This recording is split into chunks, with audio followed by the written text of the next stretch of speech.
29 marzo, in occasione della Giornata Nazionale del Paesaggio, il Parco di Villa Durazzo a Santa Margherita Ligure è aperto al pubblico con ingresso gratuito dalle 9 alle 18.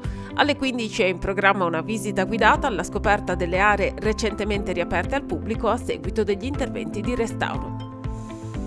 L'Associazione Franco Pucciarelli apre le porte alla città di Lavagna. I saggi di musica saranno aperti a tutti e inizieranno al mattino alle 10 e al pomeriggio alle 15 e alle 17:30 nella Sala Albino di Piazza Ravenna. 3 film al Sivori per la cinecolazione di domenica: Cime tempestose di Emerald Fennell alle 11, Homebound, storia di un'amicizia in India di Neeraj Ghawan sempre alle 11 e l'animazione di Jumpers, un salto tra gli animali di Daniel Kong alle 11:15. È possibile fare colazione mezz'ora prima dell'inizio della proiezione. Sognando Puccini è il titolo del concerto aperitivo in programma alle 12 al Teatro delle Clarisse di Rapallo. Sul palco Evolution Classical Duo e Deos Dance Ensemble. In occasione della Giornata della Pace, l'associazione FIAB Tigullio Vivi in Bici organizza una pedalata collettiva dedicata a grandi e piccoli per diffondere un messaggio di solidarietà e condivisione.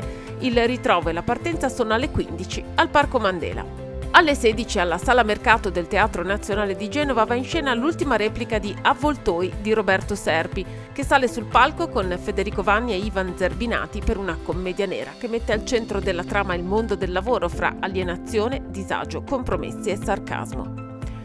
Cantanti, musicisti e artisti per uno spettacolo che mette insieme melodie d'altri tempi, numeri di varietà e brani celebri. È Grand Café Chantant, lo spettacolo che va in scena alle 16 al Teatro Rina e Gilberto Govi di Genova.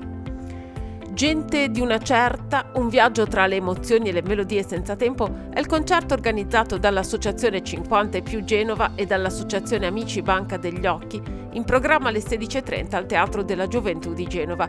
Giorgio Primicerio, Franco Fasano, Luca Borriello, Marco Pendola e Matteo Minchillo accompagneranno il pubblico attraverso brani che hanno segnato la memoria collettiva. Il ricavato sarà devoluto alla Fondazione Banca degli Occhi Melvin Jones, che ogni giorno si impegna per la donazione di cornee. Un viaggio in musica nella passione di Cristo lo propone il coro e orchestra Canticorum Jubilo alle 17:30 nella parrocchia di San Martino a Zoagli. Dirige Carlo Prunali, solisti Daniela Piras al flauto, Alex Castagneri all'organo, Rita Maglia e Marianna Rusnak al violino e Nadia Lantero al violoncello. La prima serata della Festa del Sole avrà come protagonista Albo Rosì, artista italiano al centro della scena reggae. L'appuntamento è alle 20:30 ai Giardini Luzzati di Genova.